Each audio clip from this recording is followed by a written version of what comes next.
Liyekhetha ikumkedlela inkosi enkulu Bombela Sithemba Samaphondo baba mkhulu phakade ame. Kukhona ukudideka okukhulu kubo abantu abamnyama obezwa bekhuluma ngayo phela impucuzeko lena. Phela kusuke kudlalwa ngabo abantu abamnyama kwenzela ukuthi bezibukele phansi. Phela lichazile lokho ikumkedlela ukuthi abantu abamnyama yibona ababephethe yonke i-technology. Njengoba like lafakazisa ngawo amaphiramidi atholakala eMpumalanga ayekhandwe yibo abantu abamnyama ngenhloso yokwenza ugesi.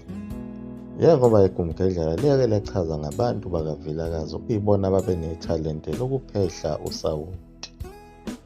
Phela zonke izizwe zazikhona ngalesa sikhathi e-Afrika zazihlala endaweni engama-castle.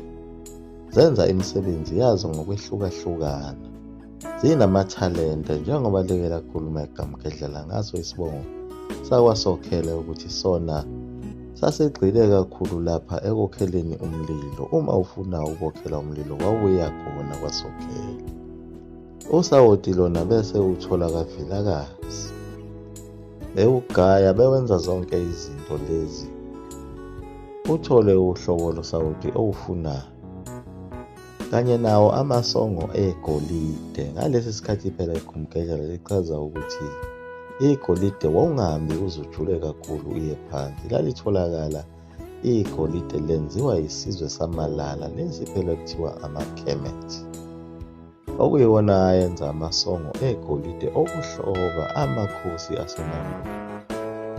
Kanye nayo imiqhele yegolide. Lesi sizwe samalala esibizwa ngokuthi ama-Kemet isizwe sakhona phela eGibhithe. Njengoba bona abelungu kunezitsholo eziqinile zokuthi baphambanisa izindawo.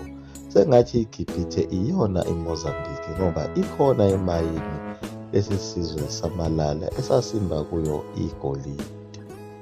Njengoba kutholakala namaphiramidi amadala atholakala eMpumalanga okungenzeka ukuthi iGibhithe ikhona khona la. Njengoba ikumkedlela like lakhuluma nangayo insimi yase-Eden ukuthi ikhona khona la. Akukwazi ukuthi endaweni enezihlabathi zingaba yizwe loju kanye nobisi. Njengoba kuze kube yimanje zisenzeka izimanga zikaNkulunkulu kuye le ndawo yakwaZulu nezansi ne-Afrika. Zikhona futhi ezinye izizwe nazo ezaziziphilisa ngakho ukubaza yona insimbi. Esifana naso isizwe sakwaShezi kanye naso isizwe sakaMbonambi.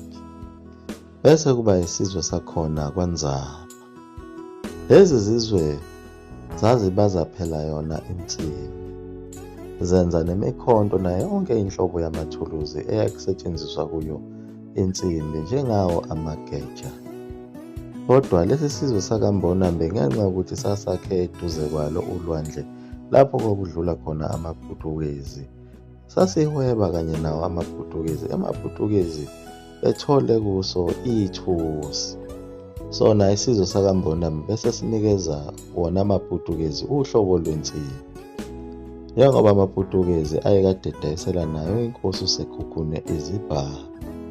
Lokhu kuhweba kwalezi zizwe konakala phela ngaso isikhathi sakhe uShaka ngoba wayezisebenzisa kakhulu lezi zizwe ukuba zimkhandele yona imikhonto njengoba wayebhizi ebumba isizwe sabantu phela abamnyama.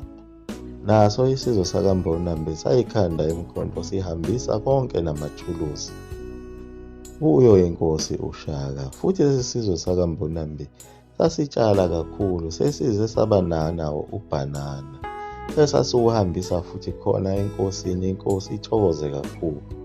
Kodwa inkokhelo uyosebenzela ubala ulokuthi nje indaba ezitha.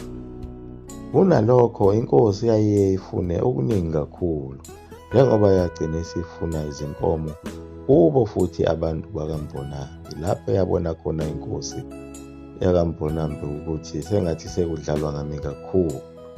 Imina kumele nginikezwe izinkomo kodwa kuthiwa kube yimi futhi engikhipha izinkomo. Ekubeni ngisebenzile kakhulu ngaphandle kwenkokhelo. Yagcina inkosi yakwaMbonambi izihambisile izinkomo kodwa yakhetha izinkomo ezincane. nezazizacile kakhulu. Yiloko kwathi ukuthelisa inkosi uShaka yathelwa ngamanzi, yabe isikhetha ukuthi ihlaselwe abantu bakaMbonambi. Nawo amabutho aleyo ilembe akaphumelelanga kahle ekuhlaseleni bonke abantu bakaMbonambi ngoba phela babenentelezi yempi. Amabutho kaShaka ayezithole sezilalele nje eququbele, efika abantu bakaMbonambi bethathe zonke izikhali. Avuke amabutho engasahlomile ahlabe ngejubane. Kanti nawo abantu bakaMbonambi kuthiwa amabutho ayababona sebeyongena phela olwandle beholwa uye uMabhoko, kanye nazo zonke izinkomo zabo bebalekela phela yena uShaka. Wakhala wemuka washweba kanjalo uShaka, kanye naso isizwe sakaNzama safike sabhekana nawo le nkinga yokusebenzela ubani. Wathi angezwa nje uShaka ukuthi lesi sizwe sakwaNzama sinethalente elikhulu lokukhanda yona imikhonto namathuluzi. Wabe sesinakashela ukuba simsebenzele. Sasilokhu siyikhandile imikhonto kanye namathuluzi, sihambise kuye phela uDlungane kaNdaba. Kodwa nakhona inkokhelo ayizange itholakale. Yakhathazeka kakhulu yona inkosi yakhona kwaNzama, ngoba phela isizwe sasesibuka ngeso elibi inkosi, ngoba phela yona eyaleli sizwe ukuthi asikhandele imikhonto iye kwaZulu, kodwa izinkomo azibonakali zenkokhelo. Inkosi yakwaNzama yagcina isiqoqile isizwe ukuba kukhulunywe ngale ndaba. Inkosi yazichazela isizwe ukuthi hhayi ngoba ithule nayo iyabona ukuthi uShaka lona khona amaqhinga aphezu kwawo, kodwa ucela isizwe ukuba siqaphele ngoba uShaka kungenzeka asihlasele. Ngangempela isizwe savumelana nayo inkosi ukuthi siyabona ukuthi yitulo leli, asikwazi ukuthi singakhanda ikhali eziningi kangaka izikhawu ezahlukene kodwa inkokhelo ingatholakali.